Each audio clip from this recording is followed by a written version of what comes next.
بسم اللہ الرحمن الرحیم۔ السلام علیکم ناظرین، فروز این بی نیوز کے پلیٹ فارم سے میں آپ کا میزبان نواز بھٹو آپ کی خدمت میں حاضر۔ ناظرین، بالآخر وہی ہوا جس کا خدشات تھا، یعنی اس سے پہلے والے ویلاگ میں نے جن خدشات کا اظہار کیا تھا، یعنی عمران خان کے جیل ٹرائل کا، بہرحال عدالت نے فیصلہ سنا دیا ہے۔ اس فیصلے میں کیا ہوا ہے اور عمران خان کی لیگل ٹیم نے عدالت میں کن تحفظات کا اظہار کیا، ان پر بھی ہم بات کریں گے، اور بات کریں گے کچھ خواہشات کی، اور بات کریں گے نگران حکومت کی، اور بات کریں گے ان افواہوں کی جس کے لیے جو ہے وہ سندھی کا ایک مشہور شعر ہے، اس کو میں اردو میں اگر ترجمہ کروں تو وہ یوں ہوگا کہ تیرے میرے پیار کی باتیں ایسے پھیلی جیسے جنگل میں آگ کی طرح اور شہروں میں افواہ کی طرح۔ تو جس طرح شہروں میں افواہ تیزی سے گردش کرتے ہیں، پھیلتے ہیں، یا جس طرح جنگل میں آگ پھیلتی ہے، اسی طرح افواہ بھی پھیلتے ہیں۔ اس لاکھ اطمینان دلوائے جائیں، لاکھ کوششیں کی جائیں، عدلیہ کچھ بھی کر لے، سپریم کورٹ، کیونکہ اعلیٰ عدالت کہنے سے چیف جسٹس قاضی فائز عیسیٰ نے منع کر دیا ہے کہ سپریم کورٹ کو اعلیٰ عدلیت نہیں کہا جائے گا، ججز کو می لارڈ نہیں کہا جائے گا، اور سر کا لفظ استعمال نہیں ہوگا۔ اب یہ جو سر، می لارڈ، یہ جو کانسیپٹ ہے یہ کہاں سے آیا؟ ناظرین، می لارڈ کا جو بیسک کانسیپٹ ہے وہ جب برٹش رول تھا یہاں پہ، اس وقت کا جو نظام عدل تھا اس میں یہ لفظ استعمال ہوتا تھا، می لارڈ۔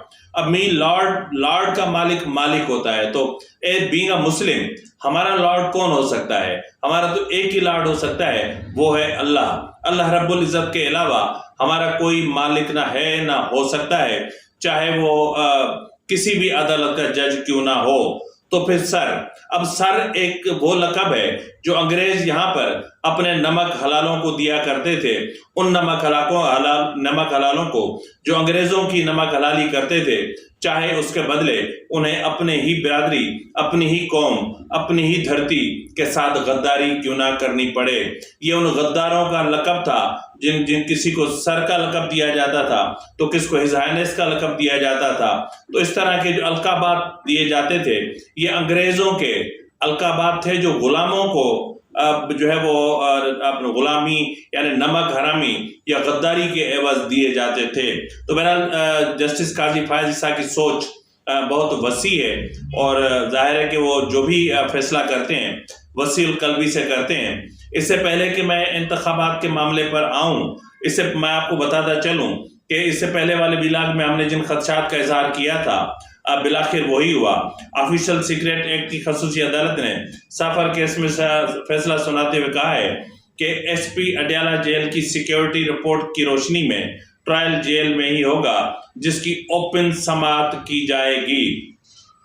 اسلام آباد کی جوڈیشل کمپلیکس میں جج ابو الاسناد ذوالقرنین کی عدالت میں سافر کیس کی سماعت کی جا رہی تھی، اور اس سلسلے میں چیئرمین پی ٹی آئی کے وکلاء اور ایف آئی اے کے اسپیشل پراسیکیوٹر عدالت میں پیش ہوئے، جبکہ عمران خان کی بہنیں اور شاہ محمود قریشی کی بیٹی بھی عدالت میں موجود تھیں۔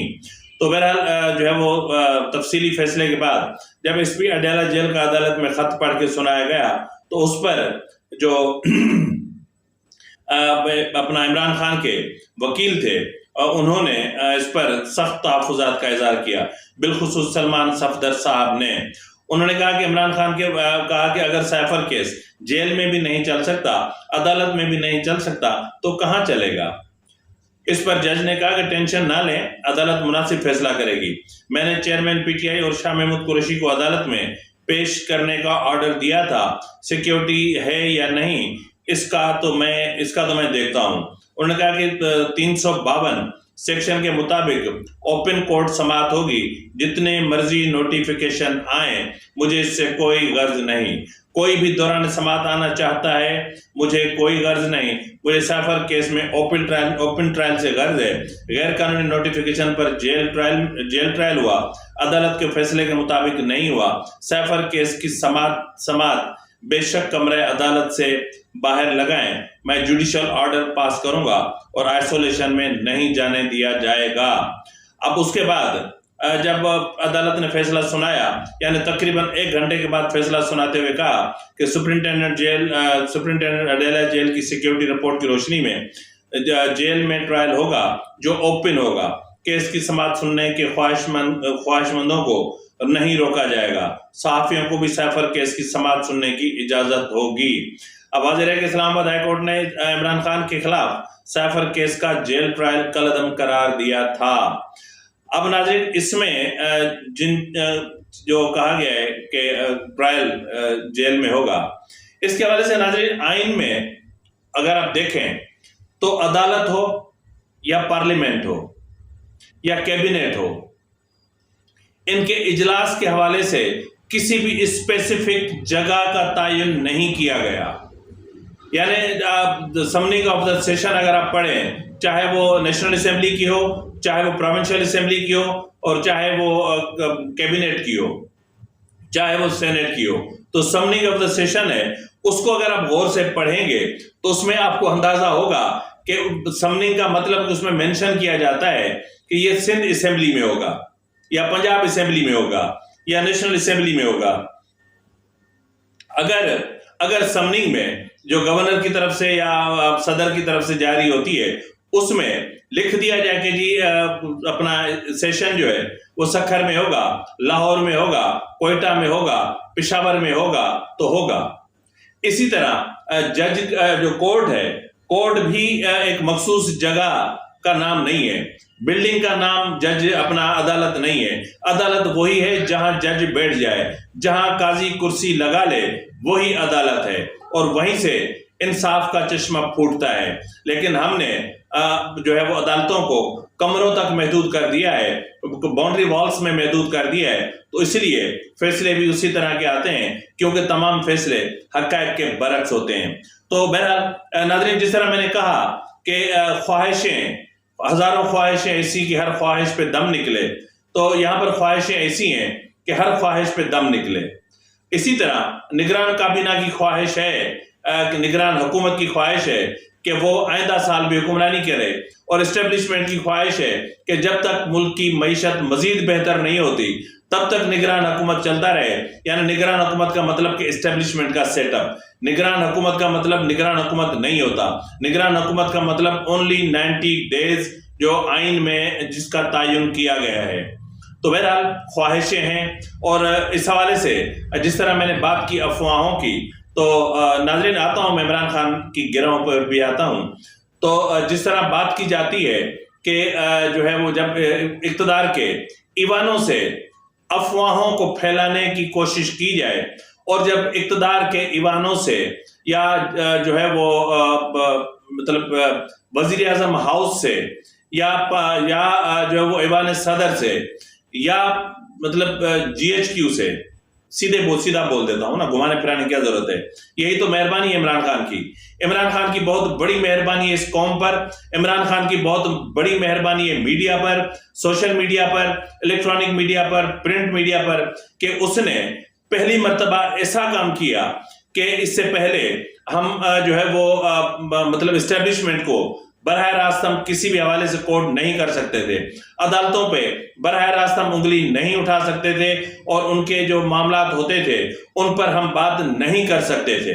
سختی سے مطلب ہولی کو سمجھا جاتا تھا.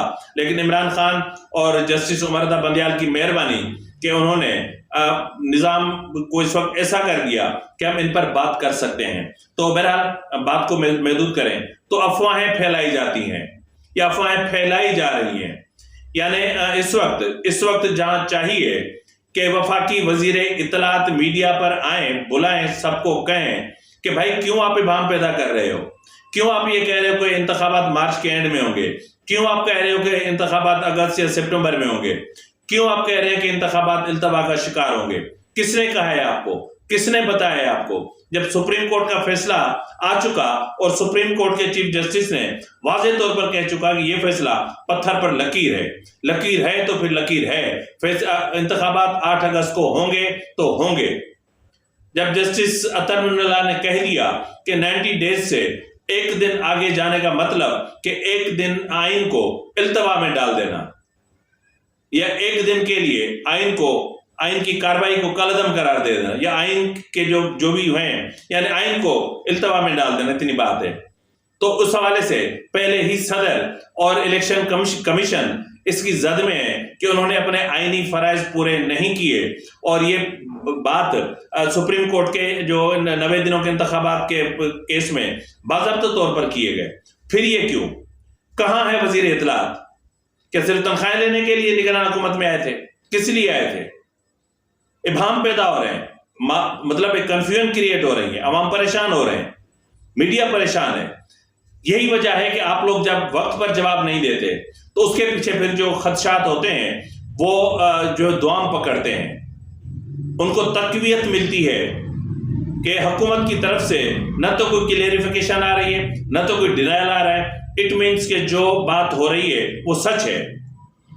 سچ ہے کا مطلب یہ ہے کہ اسٹیبلشمنٹ کی خواہش ہے، سچ یہ ہے کہ اسٹیبلشمنٹ کی مقرر کردہ کیئر ٹیکر گورنمنٹ کی یا کیئر ٹیکر وزیر اعظم کی یہ خواہش ہے کہ انتخابات اگلے سال اگست یا سپٹمبر تک جائیں۔ یہ اسٹیبلشمنٹ کی خواہش ہے کہ جب تک ڈالر اسٹرانگ نہیں ہوتا، پاکستان اپنا ڈالر نیچے نہیں آتا اور پاکستانی کرنسی اسٹرانگ نہیں ہوتی، مستحکم نہیں ہوتی، جب تک غیر ملکی تارکین وطن کو پاکستان کی سرحدوں سے کھدیڑ کر باہر نہیں بھیجا جاتا، جب تک دہشت گردی کا قلع کمان نہیں کیا جاتا، جب تک بلوچستان میں امن قائم نہیں ہوتا، تب تک انتخابات نہیں ہوں گے۔ سیدھا بول دو تاکہ ابہام ختم ہو، ایمرجنسی ڈکلیئر کر دو تاکہ ہمیں پتہ ہو کہ اس وقت ہم ایمرجنسی میں جی رہے ہیں۔ ہر طرف افواہیں، ہر طرف افواہیں، بڑے بڑے ہم تو چلو ٹھیک ہے چھوٹے یوٹیوبر ہیں، ہم سے غلطی ہو جاتی ہے، کسی نے ہمارے کان بھر دیے، ہم نے بڑبڑ کرنا شروع کر دی، لیکن جب اس چیز کو بڑے بڑے کالمسٹ لکھنا شروع کر دیں تو پھر ہم کہاں جائیں؟ سہیل بڑائچ صاحب کا گزشتہ روز کالم چھپا، کیا اس کا ڈینائل آج تک آیا؟ کیا حکومت کی طرف سے کوئی کلیریفیکیشن آئی؟ نہیں آئی۔ اس وقت جو پولیٹیکل سرگرمیاں ایک دم سے ٹھنڈی چل رہی ہیں، تو پھر انتخابات کہاں ہیں؟ انتخابات تو بڑھ گئے، خان صاحب، سولنگی صاحب، انتخابات بڑھ گئے اور آپ ان کو بڑھا رہے ہو۔ آپ وزیر اطلاعات ہیں، وفاقی وزیر اطلاعات، آپ صرف تنخواہیں کھانے کے لیے نہیں بیٹھے ہیں، کام کریں۔ یہ جو اسپیکولیشنز مارکیٹ میں ہیں، یہ جو افواہوں کا بازار گرم ہے، اس کو روکیں تاکہ ملک ایک درست سمت اختیار کر سکے۔ یہی افواہیں ملک کی معیشت کو تباہ کرتی ہیں۔ اس وقت آپ کا ٹیکس نیٹ ورک جو ہے IMF کے کنٹرول میں چلا گیا ہے۔ عوام پچھلے ویلاگ میں نے کہا تھا کہ 10 لاکھ لوگوں کا شکار کیا جا رہا ہے، ان کی ہنٹنگ کی جا رہی ہے، جبراً ان کو ٹیکس نیٹ میں لایا جا رہا ہے۔ مطلب کہاں جائیں پھر ہم؟ یہاں جینے کے لیے کچھ نہیں ہے، کھانے کے لیے کچھ نہیں ہے۔ بہرحال آپ اپنی ذمہ داری کو محسوس کریں، منظر عام پہ آئیں، یہ نقاب ہٹائیں، یہ حجاب ہٹائیں۔ ہنی مونل ڈیز کمپلیٹ ہو گئے، اب آخری دن آ کے بچے ہیں، اگر بچے ہیں تو تھوڑا سا کام کر لیں۔ آپ آ کے قوم کو بتائیں، ایک پریس کانفرنس کال کریں کہ سر جی ایسا نہیں ہے۔ بہرحال ناظرین، جس طرح میں نے بات کی کہ جو ہے وہ ہاتھوں کی گرہیں دانتوں سے کھولنی پڑتی ہیں، تو عمران خان نے جو ہاتھوں سے گرہیں دی تھیں، اب وہ اتنی مضبوط دی تھیں کہ وہ عمران خان چاہ کے بھی اپنے دانتوں سے نہیں کھول پا رہے۔ یعنی گرہیں کیا تھی کہ مجھے سیکیورٹی تھریٹ ہے، میری جان کو خطرہ ہے، میری جان کو خطرہ ہے، مجھے قتل کر دیا جائے گا، میرے مارنے کا منصوبہ بن گیا ہے، اگر مجھے کچھ ہو جائے تو میں نے اپنا بیان ریکارڈ کروا دیا ہے، میں نے یہ کروا دیا ہے، میری زندگی کو خطرہ ہے، مجھے کہیں بھی مارا جا سکتا ہے، مجھ پہ فلاں جگہ پہ ہم جعلی حملے خود کروا کے بھی آپ مطلب اتنے دانشور بن رہے تھے، اتنے بڑے سیاستدان بننے کی کوشش کر رہے تھے۔ آپ نے کیا سمجھا تھا کہ وزیر آباد میں جو کچھ ہوگا اس کے بعد آرمی چیف کی تعیناتی کا عمل رک جائے گا؟ کچھ خدا کا خوف کریں یار۔ وہی چیزیں آج آپ کے سامنے آ رہی ہیں۔ آج دیکھیں، یہ ہر کوئی جانتا ہے کہ ٹی ٹی پی آپ کی بی ٹیم ہے، ٹی ٹی پی کو ہی آپ افغانستان سے لے کر خیبر پختونخوا میں آئے، اور اسی ٹی ٹی پی نے خیبر پختونخوا سے بلوچستان سے سندھ کے وہ ایریاز، کچے ایریاز جہاں ڈاکوؤں کے بسیرے ہیں، وہاں تک اس نے اپنی جڑیں پھیلا دی۔